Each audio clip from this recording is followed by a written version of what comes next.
안녕하세요. 우리 성도님들. 한 주간도 평안하셨습니까? 혹 어려운 일이 있었다면 하나님께서 도우시고 힘주시기를 주님 이름 축복드립니다. 오늘의 말씀의 제목은 믿음의 차이, 생각의 차이라는 주제를 가지고 하나님의 말씀을 듣도록 하겠습니다. 삶이 바뀌려면 생각이 바뀌어야 한다는 말을 이전에 계속해서 했습니다. 이는 내가 어떤 존재인가를 생각하는 자화상에 대해서는 더욱 그렇습니다. 그렇다면 우리 성도님들 스스로 나는 어떤 신분, 어떤 자라고 생각하십니까? 결국은 나의 자화상에 대한 질문인데요. 성경에서는 우리의 자화상에 대해서 다음과 같이 말씀하셨어요. 베드로전서 2장 9절 말씀에 보면 너희는 택하신 족속이요 왕같은 제사장들이요 거룩한 나라요 그의 소유가 된 백성이니 이는 너희를 어두운 데서 불러내어 그의 기이한 빛에 들어가게 하신 이의 아름다움을 덕을 선포하게 하려 하심이라. 우리는 하나님께서 선별하여 택한 하나님의 자녀입니다. 왕 같은 제사장들입니다. 그러니까 어쩌다 보니까 내가 믿게 되어서 교회에 다니게 되고 성도가 된 것 아닙니다. 내가 태어나기 전부터 하나님께서 나를 구별하여 주시고 자녀로 삼아 주신 거예요. 그런데 우리는 이 하나님의 자녀가 된 이 신분이 얼마나 존귀한지를 잊고 살 때가 너무나 많은 것 같습니다. 그러니까 나의 신분, 이 고귀한 신분을 잊어버리니까 현실의 어려움과 문제 앞에서 참 무기력해지고 초라해집니다. 자신에 대해서 열등감을 갖고 부정적인 사고에 휩싸이기도 합니다. 정말 하나님의 백성이요, 하나님의 자녀됨이 얼마나 존귀한 신분인지를 깨닫는 자와 그렇지 못한 자의 차이가 극명하게 나타나는데요. 대표적인 사건이 민수기 13장에 보면 가나안 땅을 정탐하는 사건이 나오죠. 이 40일간 이 가나안 땅을 정탐한 12명의 이 보고 내용이 민수기 13장에 언급되어 있습니다. 먼저는 12명 중에 10명의 보고죠. 이들은 불신앙적인 보고를 해요. 31절 말씀에 보면 우리는 능히 올라가서 그 백성을 치지 못하리라. 그들은 우리보다 강하니라. 이렇게 보고를 합니다. 능히 우리는 치지 못한다. 그 백성을 이길 수 없다. 이렇게 이야기할 뿐만 아니라 33절에 보면 더 나아가서 이 하나님의 백성의 이 존귀함을 깨닫지 못하는 어리석음을 보여주는데요. 이렇게 말하고 있습니다. 우리는 스스로 보기에도 메뚜기 같으니 그들의 보기에도 그와 같을 것이니라. 자, 스스로 보기에 어떻다라고 말하고 있어요? 메뚜기와 같다라고 말하고 있습니다. 그러니까 하나님께서 선택한 하나님의 백성이라는 이 고귀한 신분, 존귀함이 전혀 보이지 않습니다. 그러니 당연히 믿음의 생각은 찾아볼 수가 없는 것이죠. 각 지파의 대표로 선발된 사람들이지만 이들에게 있어서는 애굽에서 인도하신 전능하신 하나님이 이 어려운 상황에 직면하니까 잊혀진 거예요. 자, 이들의 문제가 무엇입니까? 지금 강대한 아낙 자손과 전쟁을 해야 한다는 그러한 이 외적인 조건보다도 그들의 생각과 태도가 문제인 것이죠. 자, 생각해 보세요. 이 불과 18개월 전에 지금 이 정탐할 때 이 시점이요. 출국한 시점에 약 18개월 후입니다. 그러니까 불과 1년 6개월 전에 하나님께서 홍해를 가르셔서 그들을 마른 땅처럼 건너가게 하시고요. 그리고 뒤쫓아온 이집트 군대를 수장시킨 것을 그들이 경험했습니다. 목격했습니다. 그리고 그 기간 동안 불기둥과 구름기둥으로 인도하신 하나님을 경험했어요. 그리고 반석에서 강물처럼 물이 솟아오른 것도 경험했습니다. 날마다 만나가 그들에게 주어진 것도 경험했습니다. 그런데 당장 이 어려움의 상황에 닥치니까 믿음의 생각은 사라져버리고 부정적인 생각에 이끌려 버렸어요. 전능하신 하나님께서 그들을 보호하시는, 이끌어주시는 하나님의 백성이라는 이 놀라운 신분을 망각해버린 것입니다. 그 결과 10명의 정탐꾼들과 그들의 말을 듣고 불신앙의 말로 원망하고 통곡한 자들 모두가 어떻게 됐습니까? 하나님의 약속을 받았죠. 가나안 땅에 들어간다는 이 약속을 받았지만 취하지 못하고 광야에서 다 자연사할 때까지 죽었습니다. 무엇의 문제입니까? 그들의 어떤 전쟁 능력의 부족이 문제가 아닙니다. 믿음의 문제예요. 잘못된 생각의 문제예요. 그러나 동일하게 정탐한 여호수아와 갈렙의 생각은 어떻습니까? 14장 9절의 말씀에 보면 이렇게 그들이 이야기합니다. 다만 여호와를 거역하지 말라. 또 그 땅 백성을 두려워하지 말라.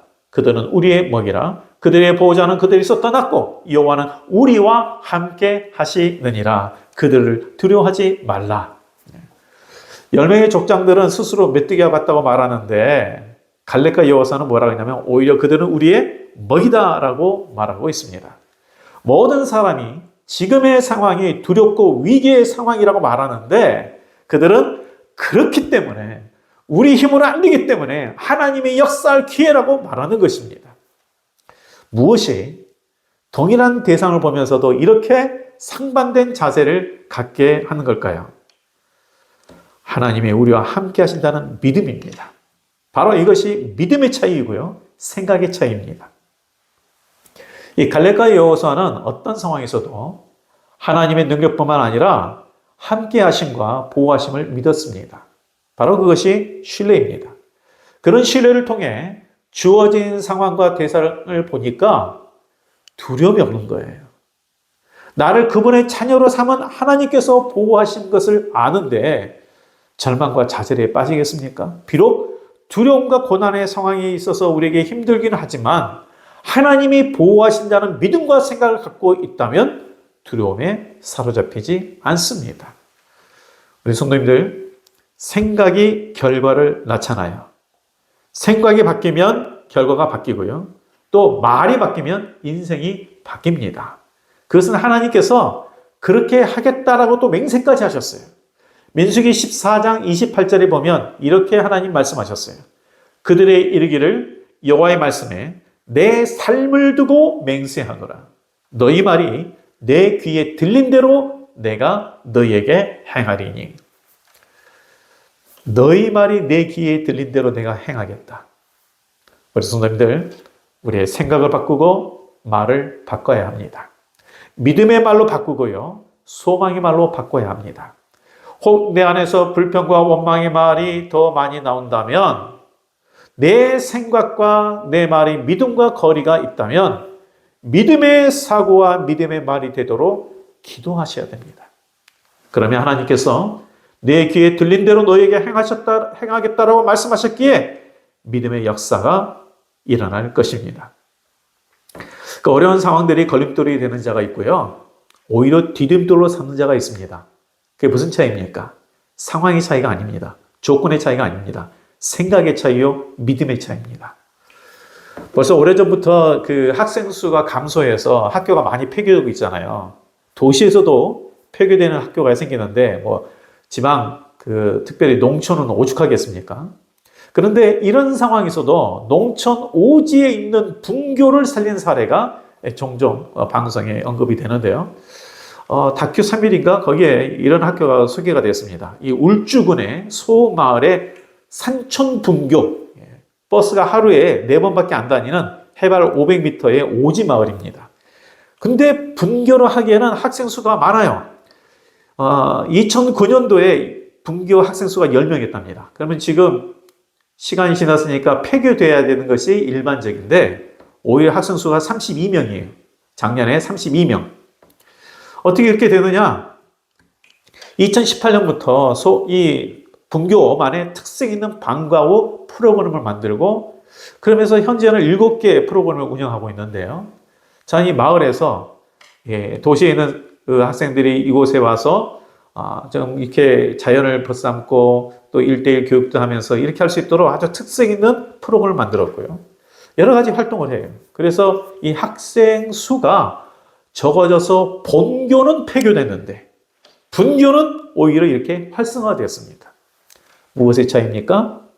보면 환경과 조건이 차지하는 비중이 크죠. 무시 못할 부분입니다. 그러나 생각의 차이가 그것을 극복했습니다. 농촌교회도 마찬가지예요. 이 농촌의 고령화라는 환경을 보면 참 미래가 안 보이죠. 농촌교회가. 현실적으로 어떤 소망이 있을까라는 생각이 듭니다. 그런데 믿음의 사고로 보니까 오히려 농촌교회에 소망이 있다고 생각하는 분들도 있습니다. 제가 교회 이름까지는 말씀드리지 않겠지만 전남 곡성군의 석곡면이라고 있습니다. 거기에 한 박 목사님이 20년 전에 전교인이 11명인 그런 교회에 부임하셨어요. 근데 이 11명 중에서도 모두가 70세가 넘으신 노인만 다니는 교회예요. 한 해 교회 예산이 180만 원 됐답니다. 그러니 현실적으로 소망이 없는 교회예요. 자, 20년 전에 11명 교회, 70세가 넘는 성도들인데 그럼 지금 됐으면 어떻겠습니까? 사실 교회가 사라져야 되는 것이 자연스러운 이렇게 순리인 것 같은데 지금은 교인이 40명이 넘고요. 50대가 주축입니다. 그동안 지역 인구는 더 줄었어요. 그런데 이렇게 교회가 부흥했어요.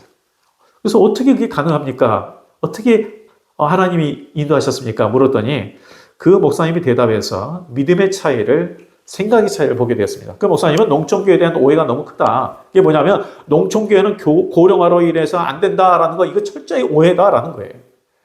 오히려 목사님은 농촌교회가 전도하기 너무 좋은 곳이고 도시교회보다 더 부흥할 수 있다. 본인은 그렇게 생각한다는 거예요. 그래서 실제로 이 귀촌하는 사람들도 적지 않다. 귀농하는 사람들도 적지 않은데 이분들 군에서 잘 정착하도록 도와주는 일을 본인이 자원해서 감당하면서 이들을 근처 좋은 곳에 정착할 수 있도록 했어요. 그 결과 이 목사님 교회에서 얼마 떨어지지 않은 곳에 마을이 생겼어요. 그 목사님이 그렇게 좋은 땅이라든가 입지 조건이 있는 곳을 소개를 해가지고 마을이 생겼어요. 그렇게 하면서 상대적으로 젊은 50대, 60대가 교회의 중요 구성원이 됐습니다. 우리가 어려운 상황을 보면서 어쩔 수 없다고 생각하고 이 전능하신 하나님을 의지하지 못한다면 우리가 하나님의 자녀이며 왕같은 재상이라는 신분을 잊고 사는 것입니다. 그런데 그런 생각으로는 상황을 이길 수가 없습니다. 이는 나의 삶에도 그대로 적용되죠. 지금의 어려운 상황 때문에 스스로를 과소평가하지 말아야 합니다. 우리는 하나님의 자녀이고 왕같은 제사장입니다. 만왕의 왕이신 하나님의 자녀, 곧 왕족입니다. 그렇기에 하나님 자녀답게 하나님을 의지하고 담대하게 행하면 하나님께서 당연히 도우시고 행하시는 것이죠. 하나님은 우리가 믿음으로 사는 것을 기뻐합니다. 그게 바로 믿는 자의 삶이에요. 하나님 자답게 살기를 하나님은 원하십니다.